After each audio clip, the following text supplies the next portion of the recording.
Ladies and gentlemen, how are you this week? Thank you so much for joining us again this week for Off Book, the Actors Book Club podcast. My name is Juan Gomero. I am so very honored to join you again this week, joined by a powerhouse of actors alongside me. Ladies and gentlemen, we have Ali, Bonsoir. we have Alex, Hello.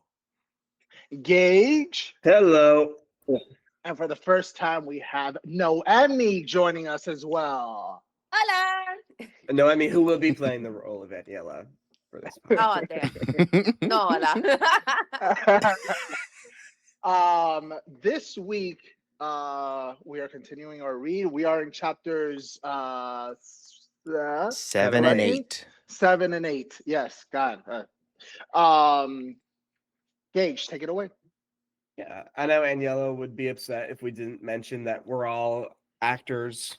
We decided to make a podcast because we're reading the books that we have always heard we should read, and then most of us did. Okay, chapter 7. You guys are about to be this summary is so All right. Chapter 7, still at the table. Actions and super objectives. Okay, which is so. The narrator starts by making a point that the class is looking less like themselves and more like their characters. And Esper works on a character Gettle with Uma, reinforcing previous ideas. And I'm actually looking at the chapter. Am I right? 7 and 8, right? Oh, yeah. Mhm. Am I right? Okay. So Esper works on a character Gettle with Uma, reinforcing previous ideas, and she does the same thing for Adam with Jerry. Then Esper says that actions create behavior, and then everybody in the class is like, what? And because they're stunned that they have gone full circle back to doing truthfully under imaginary circumstances, which is a reference to the first book where they say that living is synonymous with doing. Then, with that being said, they re-examine Adam and Uma's scene, which is from Seesaw. They explore how to make decisions more specific. For example, you aren't calling a doctor, you are pleading for help, saying that actions are universal. He says, once you identify an action, you should isolate it and do it away from the script. So plead with your own words, your own language. And the action categories are physical actions, interpersonal actions, and interactions. Then Esper mentions the super objective, but really only, it's the same thing that Stanislavski says it is. It's like the goal that's at the end of everything. It's not playable. Then chapter 8, beats, homework, inner emotional lines, and particularization. So the class gets up at various places in the work to do scenes with Esper's feedback. I think it's easy to forget that they're all still sitting at a dinner table for most of this. Esper diagnoses Dom and John with a case of not stopping in the middle to work different sections of their piece, so they don't do well. Joyce and Mimi go, they bomb. Joyce gets really frustrated and she erupts on Esper. And Esper says that the problem is that they don't have an inner emotional line. And so Esper does what he calls his famous war general scene to explain this idea. Then class goes on, and then Bill brings up a new idea, particularizations.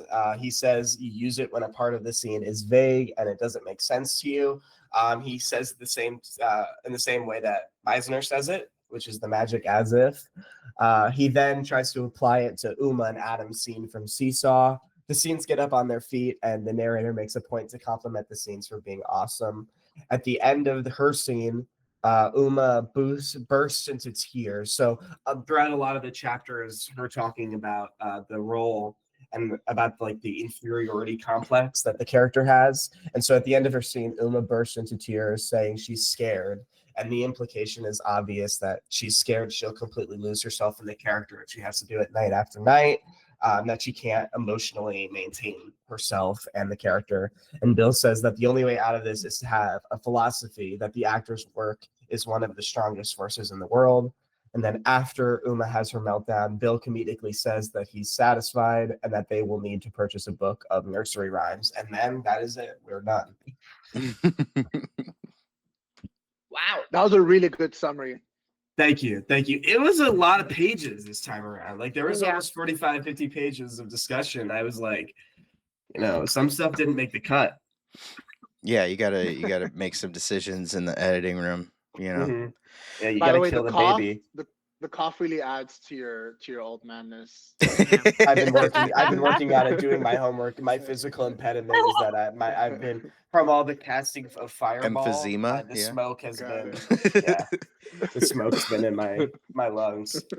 I did want to talk about the through the chapters now. We're definitely getting moments where Esper's asking them a series of questions, like we had previously talked about, like to get the connection out from within the actors, and I think that is such a great um display of what a great director will do. It's not about like telling an actor what to do. It's about leading the actor to where the director would like to meet them so that they can excuse me, get to so the actor can reach that point. Because it gets to a point where Uma is being asked a series of questions like, "Are you rich? Are you any of these things?" And then the dread that comes over her, and then a few of the other actors, when asked about like who they are, and it doesn't have to then be discussed. It's just for them to know that feeling, and Esper backs off. He has the care of like, okay, right, so this is who you are at your core sometimes. Know it. Now, you don't have to say a word, don't reveal anything. You never have to share.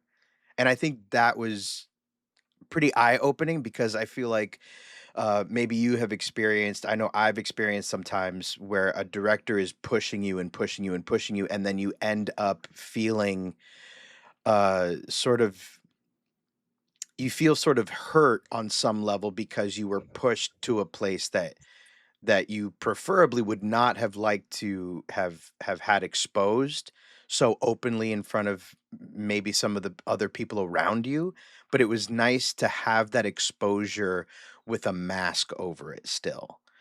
I don't know if you guys connected with that at all. Mhm. Yeah, and I think what stood out to me was also like the narrator makes a point of like Esper asking a really sensitive question, right? Like he'll ask you, have you ever been that desperate? Right? Could you find yourself a set of circumstances where you would go home with somebody who's not like up to your standard? Can you find a situation where you would ruin your own life so much? And the narrator makes a point to say like, a shadow falls on the actor's face, or the thing deepens, darkens, and then he always backs off and just goes, go there in your homework, go there in your homework. And I think my experience with that was kind of sitting there being like, okay, while I'm reading this, why don't I try to go there? Because I have that safety and that permission that Esper gives you to do it privately.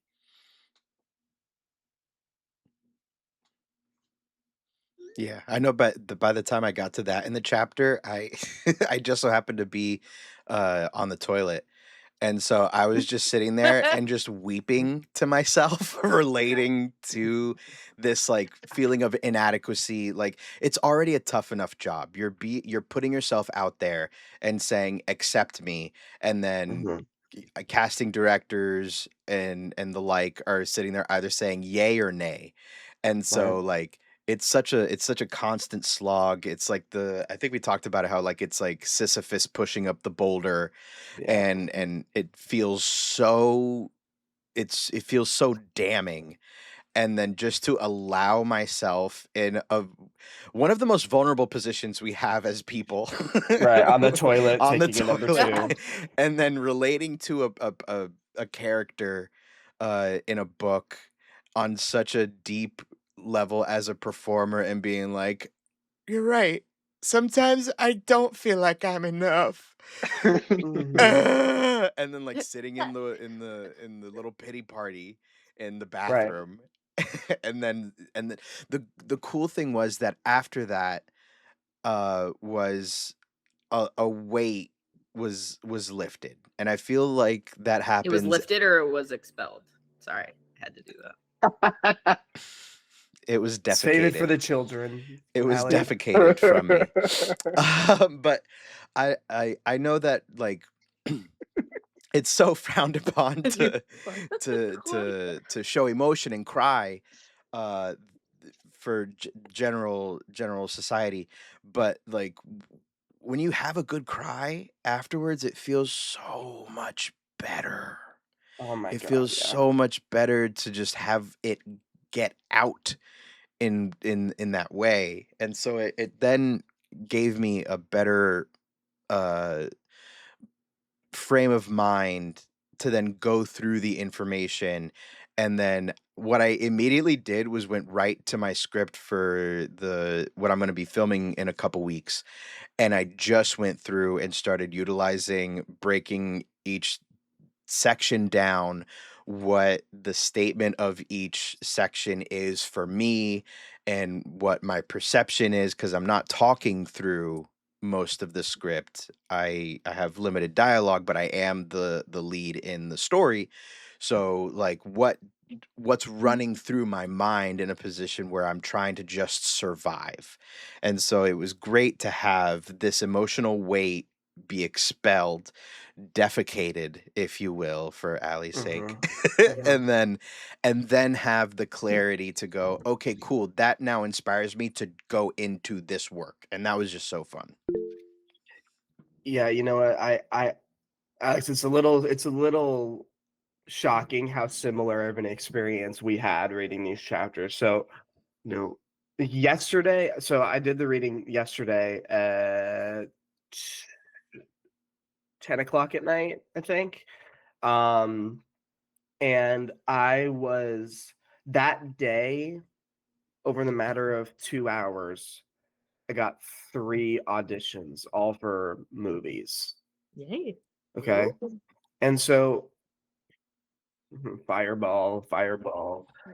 Um, and so, but the thing is so immediately when I'm reading, I took a nap when I got home. I went home. I woke up at 10 o'clock and I was like, okay, I'm gonna read the pages and I'm gonna stay up and I'm gonna study and do all these things, right?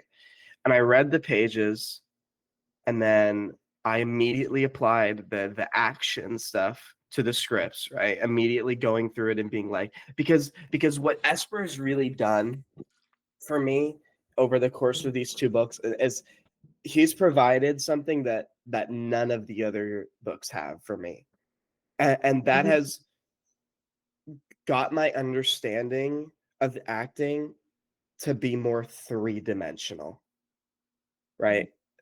Right. If like the first dimension of it is Stanislavski being like, understand everything about the inner life of the character, do the imagination work, do the relaxation work, do this work, and then the second thought process is like, okay, but you got to know where you're doing what you're doing at every moment in the scene. You got to know where you're doing here. What every moment that you're on the stage has to be a moment that you're serving your objective physically and mentally and emotionally, right? And then the third place of it is like the Meisner approach, which at least in his book doesn't say anything like that. He's just does his repetition, he does his process that you're familiar with, and then he's like, okay, but once you're in the scene, God only knows, right? Particularization, whatever, right? Whatever happens, happens. Right, whatever happens. Good luck, right? And then, Yeah. and then you get, and then to be fair, Esper's first book is also like that. And then you get into his second, right? and now he's doing the Spider-Man pulling Brooklyn and Long Island like back together with like his arms and saying like this is all of New York City. And Alex, don't give me that face. The metaphor makes sense, I promise. Right? Because he's saying you got to do all of it, right? He's saying he's isolating what each thing is doing, right? You're going through the actions so you know that what you're doing at every moment. Your scene partner is going to inform how you do it, right? He's painting the full picture. The full picture. This is saying this is what this is serving, how you do it. This is what this is serving, what you are doing. This is what this is serving, your first moment before you walk in, the emotional prep. This is what this is serving, the memorization, the rap, the whatever, all of his metaphors, and similes and explanations. And it just feels so good. And then last night, I was sitting there also crying, overwhelmed, because I was like, oh my God, what is going on? Having a bout of imposter syndrome. And so I went straight to journal. And over the next 2 hours, I realized something very important for me. And I think it's worth sharing is like, I want so badly to be good at this thing that I don't feel like I'm good at.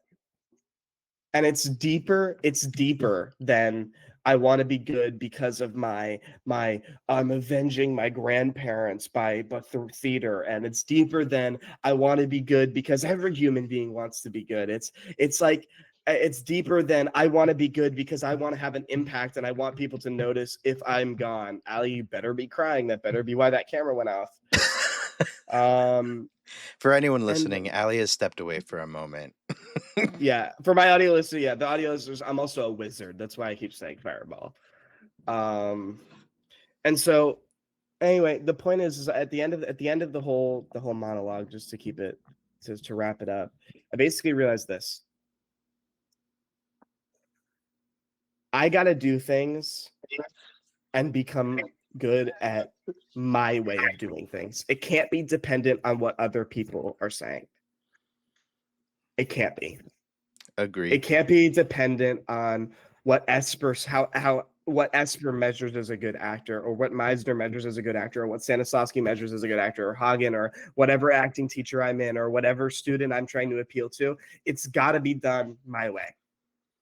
And all that conclusion would not have come without the reading of Esper and of just him, I think, just being so willing to makes things so personal while you're experiencing the book. I'm done. Go ahead, Alan. No, I'm sorry. Somebody just knocked on my door. Yeah, I But bet. Fireball. Such a violent wizard. I have taken like several days to read these 2 chapters. But in between that, I had an audition for a commercial, and I did it over and over again. And then finally, I was like, let me actually like try and apply some of the things that I've learned in this book. And then, of course, I got a take where I was like, yeah, that's perfect, and I submitted it. But I feel like I need to like reread these chapters again, and then go back to the first book and reread the first book, or re-listen to, because I have the audiobook. Thanks, Juan. So cute. Wow. This is a goofy podcast. For anyone listening, Juan is being very sassy, and it's working. He's It being very works. cunty. Yes, Juan. Clock it. But there was I think it was in chapter 7 when they were talking about actions and super objectives. He talked about Bill Esper talked about at one point in the book that, hey, if you went to a college that taught you about, or a university about, Oh, yeah, that part. verbs just, your verb is your action, go get your money back. And I was like, that was my entire education. Same. Listen, you Same. with the BFA there, I got a BA there, and like, man, was it a series of disappointments. I cried. I was reading that. I was like, did Gage write this? Oh my god! Right. Yeah. Literally, dude. He's like, I'm sitting there. I'm like, Esper, stop drilling. You already struck oil, my man. Oh my god! No, I read that. I was like, oh, but like it made so much sense. It made so much Mhm. sense. You wouldn't Yeah. just stop there. It's like to shame. To shame how? Why are we shaming? What is the purpose of the shame? And Yeah. how far are we going? And what emotions are we trying to evoke from the person we are shaming? Mhm. That I physically remember sitting down with a scene and having our professors walk around the room and go, for each of your lines, what is your verb? And just write Actions, Mhm. yeah. to anger, to upset, to the. And then when he talked about like he had like the actor verb dictionary. The book. Yeah, I was gonna say that. Yeah. Okay, no. Hey, Listen, Oh, when it comes to that when it comes to that specific institution, because I also went there and dealt with a lot of the same teachers. My biggest gripe was that you had to do a theater critique class where you were forced to watch the shows done by the program, and then you had to write a review, and you were only able to speak on the productions in a positive way. oh, So by the time you got there, but say what? I don't know if they told me I had to be positive about it, but I did have to like write about the props and the lighting and I was like, I'm an actor. Why do I care? All of Because do that, not yeah. write essays. So That's why I love that Esper wrote. He was like, actors, they don't write essays. He was like, Yeah. actors have to be like on their feet doing work. Their job is doing, I not can like sitting and writing. appreciate right that like we're not supposed to be like writing essays, we're supposed to be experiencing emotion. I do see watching something and being able to critically analyze it and have supporting evidence as to why you reach a certain end. However, excuse me, to tell me that I am not able to critique it at all and only be supportive, I broke that rule and did not pass that class. Uh, but that class was so poorly received that the next year they got rid of it, so that grade like never really counted. But it was just a built-in way for the staff to be told, you did so good, you did so good. But the productions, so okay, I watched a production of Stop Kiss on Oh, campus, and that play is really cool, really lovely. Really delves in some like really dark, real shit. Um, about it goes consent. back and forth between time of a lesbian couple, and one of them gets attacked, and going back and forth up to the moment where they're attacked.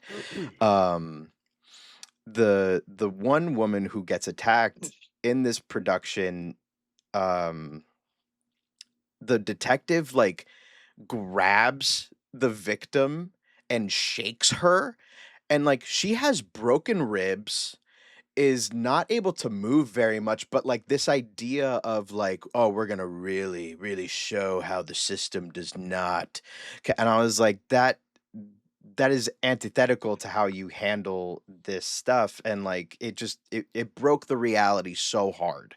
Yeah. And it was just really weird to see these people be like, we're going to do these shows, you have to watch them, and now you have to tell us how good we're doing.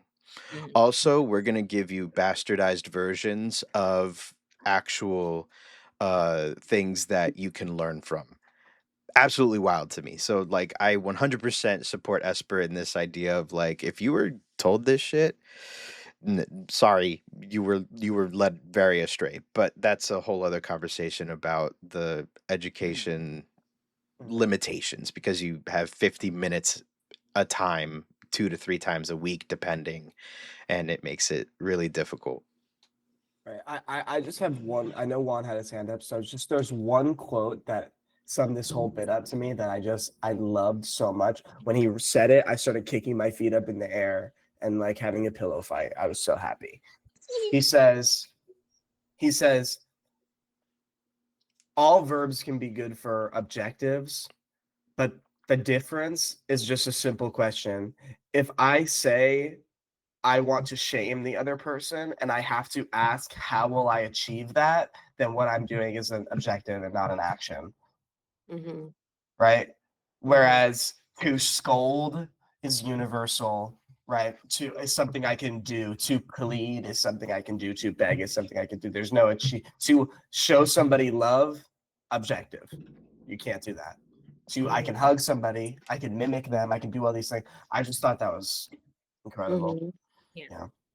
I know Juan had his hand up. Fireball. I guess okay, there were two things, and in my mind the chapters really blend in together, so I apologize if I go from 7 to 8 or whatever the case. Eh, as far as so I guess two things. One is he had this whole thing about how your homework is when you establish your actions that you're going to be doing throughout the show. Now I guess like one thing that not concerns me, or I guess I'm wondering how you guys would go about it, is how are you going to be reacting, or how are you going to be living authentically and reacting off of your scene partner if intrinsically, that's not the right word, Intrinsically. there you go, you are subconsciously going through these like mechanical actions that you have to, like, okay, I have to pick up this pencil, I have to write this notebook, I have to wash this rice. Like, these are all mental check marks that I'm going through, and they're mechanical. So in my mind, so how do I, while doing all these check marks, live? Yeah. I know wrote the Gage has his same hand up, but I thing. just want to say something real quick. No, go ahead, Gage. Oh. Fireball.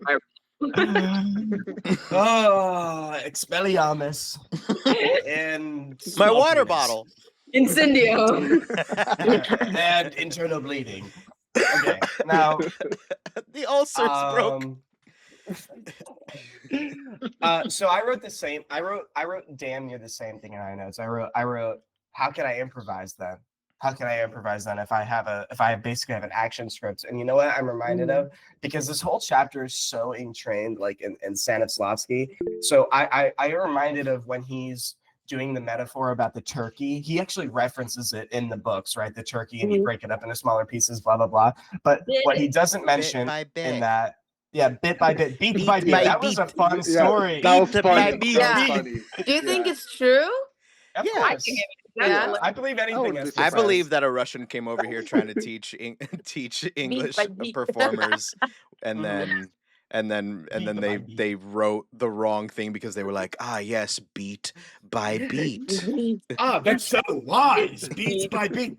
Right. So, but anyway, so the part of that metaphor that is in his book, but not in this, is that, and he tells it over some really weird story with like all the kids getting involved, is that the gravy is what gives it the flavor, right?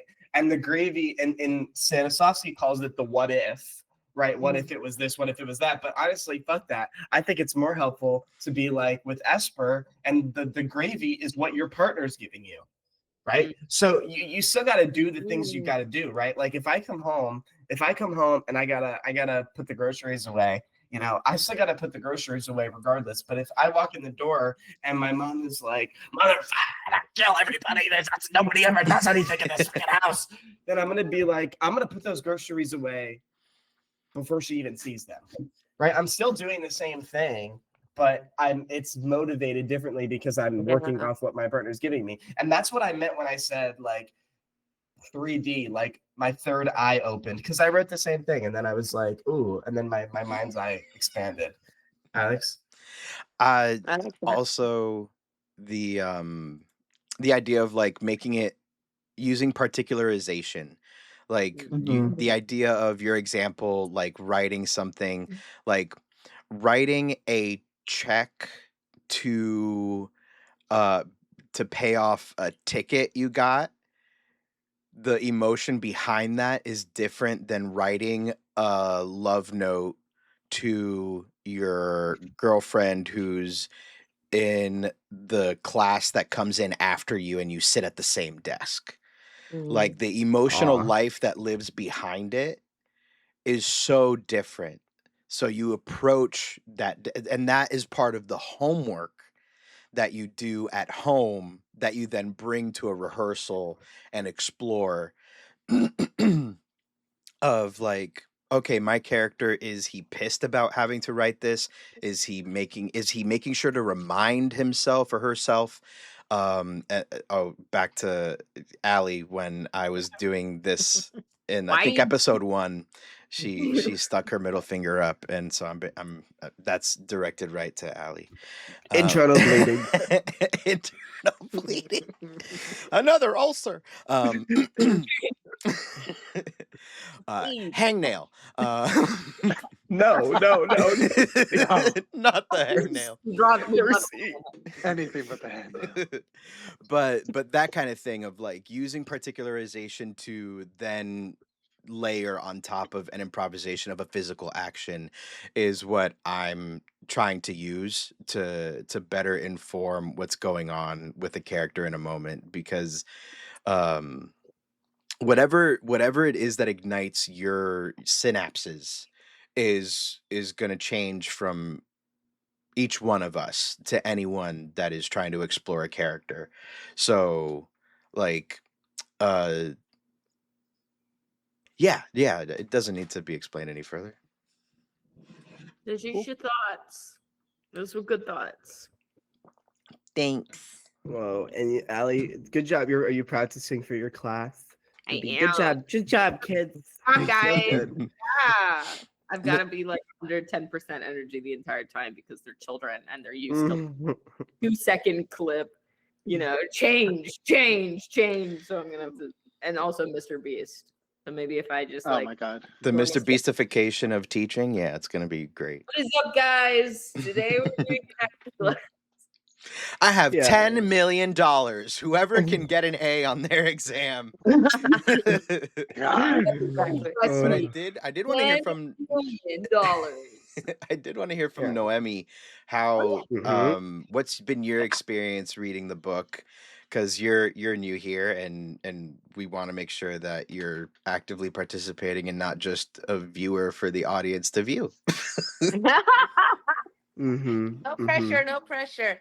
Well, the like everything that you guys said, I really like everything that you guys said. The only thing I have like a problem with this book, I feel like he like talks too much about like his students. It goes back and forth before he even has like a conclusion. Does anyone else feel like that? Well, That's I I felt. I was think like, it's too long. It's like I This don't know. book I like cuts it down by comparison. The Yeah, other if you could only books, yeah, it imagine what goes Stanislavski yeah. way does. longer. It it because the seems previous like ones I read were like very like straight to the point. Yep. This one is like he's like describing how his students are reacting, how his students are listening, how his students are going through the process. I'm like, come on, just get to the point. And then it's like one sentence about, oh, that's the conclusion. This is the That's what I well, felt about TikTokification. this book. This is the TikTokification of reading. Yeah, you know what? I would like to answer stub toe. I've noticed that like at least with like the first ones that we read, like Stanislavski and like and a couple of other ones, that it seems that the classroom setting, like the teacher explaining the things to the students and the students actually being characters in the book or whatever the case, that's I guess like a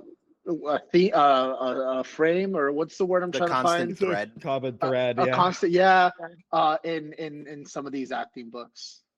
It was very much like that for all three of the Stanislavski books. Yeah. Yeah. For the most part, Stanislavski, yeah. at least, he didn't even use his real name. He had everyone call him Tortoisov. Right. That's true.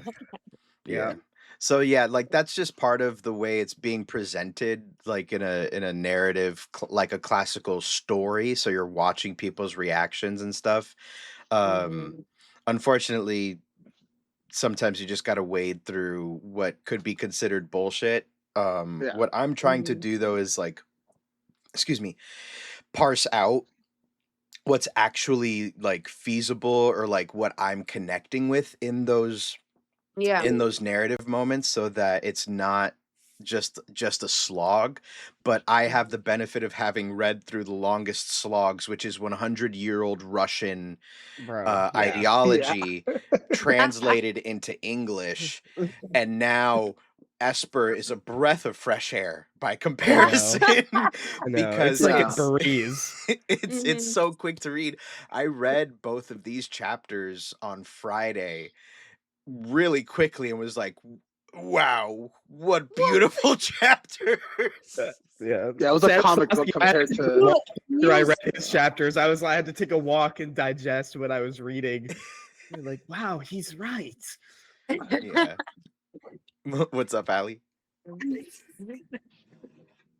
I was just gonna say that it feels so nice to read this book after having read Meisner, because Meisner for me, like I've studied a couple of different techniques, and Meisner has always been the one that I've gravitated towards the most. But it wasn't something that was overly clear to me. I liked it. I liked what I was doing, but I felt like I could be doing so much more with the technique. I just didn't know how to do that.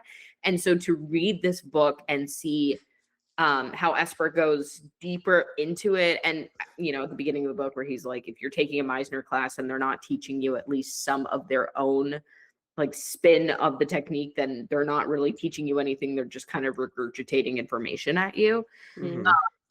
I I loved this so much, and I know a couple of you may be going to the studio up north and studying with his school, but I wish that there was somebody near me that just hones in on this type of technique rather than just Meisner, just Chubbuck, just Stanislavski, just somebody who takes and learns from a technique and crafts their own way of dealing with it. And then at the end of the day is like, hey, use what works for you, but also know that the more specific that you get with your work, the more specific it will look on stage, and the more you will be able Mhm. to easily craft a character and take the Mhm. audience on this journey with you.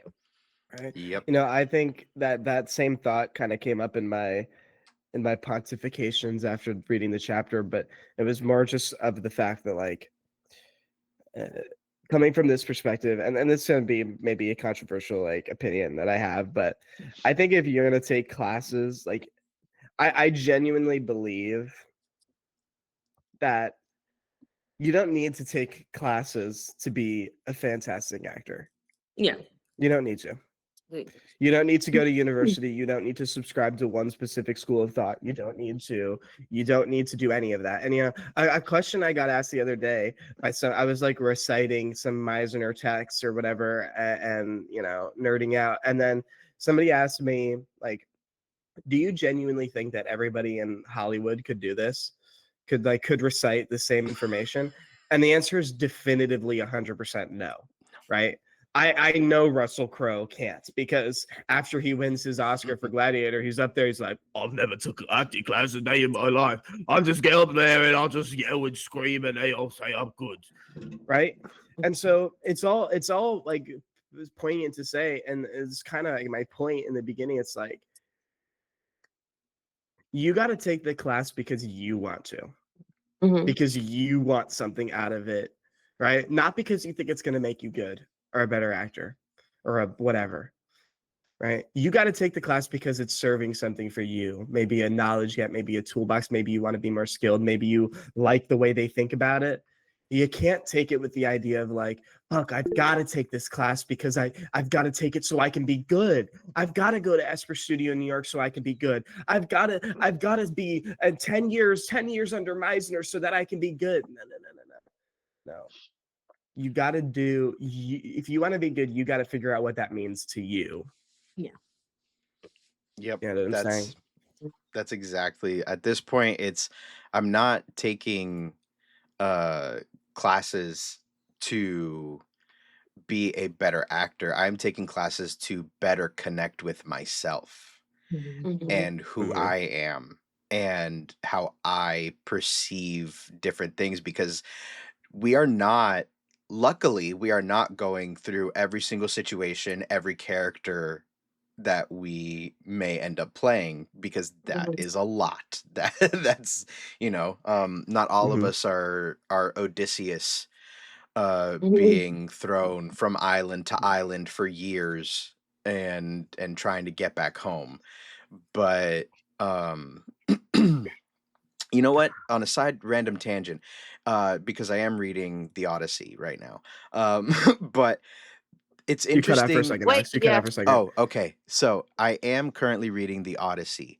Oh. And what I found interesting is that the portrayal of these soldiers and their ability to allow emotion, like, their portrayal is like they have deep fear, they're terrified, they cry for their fellow soldiers that end up dying, like they openly mourn.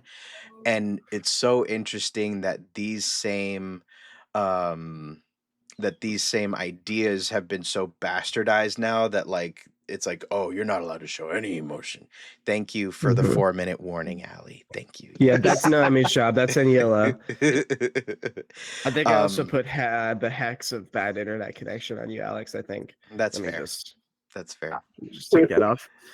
But yeah, like, it's not about, oh, like, I am a good actor in my own right. Am I fitting the role that other people are looking for? That's not for me to determine. I can only control myself in that situation. I can't control other people's choices, their prejudices, and stuff like that. And not to say that it's anything actual, like, deep negative prejudice. It's like, I just may not fit a role the way that they would prefer me to fit. Yeah. Totally cool. Right. I will find the ones that I fit, and everything's great. Right. And it actually brings me to a thought. Like Juan brought this up maybe 2 episodes ago, and I think Ali, you were discussing it too. It's like these people like John Bernthal and who's another one who Shia plays the LaBeouf. same character in every single movie. Yeah, Shia LaBeouf or even On- Sydney Sweeney. Like they play the same character in every single movie, and they're good at it. I Yeah. would say John Bernthal's a good actor. I like watching him. Like in The Bear, he is genuinely captivating, right? But it's like, dude, he's just being himself. You see it, like you see him in his interviews, and you see the guy from The Bear who's throwing forks, and then you're seeing him in an interview, and he's like, everybody who takes naps, what are you doing? What are you doing? I've And seen it's that. like, dude, this is the same guy. And so I think the point is, that was really important is if you were gonna play, if a role came into your pocket that was you would be the best actor that ever played it, so long as you could get out of your own way. And I think that's really what defines the good from the bad, at least for me, is everybody's good if you can get out of your way. Mm. Everybody's great if you can get out of your way far enough that you can marry yourself to a character. That's all it is. If you can remove stuff, that's all. Fireball. Damn. It's good. And on Fireball too. That was Fireball. That was deep. All right, well, on that fireball, I think Yep, we're on about that. done for today, yeah? I think I we're would say about so. done, guys. Please hit us with a subscribe, a like, keep up to date every single week with every single chapter that we're reading and every single book that we're going to dive into. Next week, we are diving into chapters 9 and 10, if I'm not Mhm. mistaken. A big fat Uh, hen. Big fat hand. Double Speaking of fight's- nursery rhymes. Yes. Thank you so much for joining us for the Off Book, the Actors Book Club podcast. We'll see you next week. Bye. Bye. Bye. Bye.